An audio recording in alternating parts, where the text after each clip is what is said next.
એ લાવ મારા ફોનમાં મેસેજ આવ્યો કે 2 દી પછી રિચાર્જ પૂરું થવાનું છે. હા તો કરી લે ચાર્જિંગ એ પડ્યું.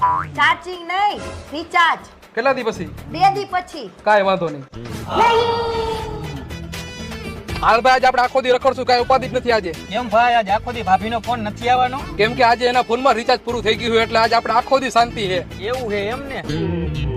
ભાઈ આ તારો ફોન નથી, આ નવો ફોન લીધો તે હમણાં?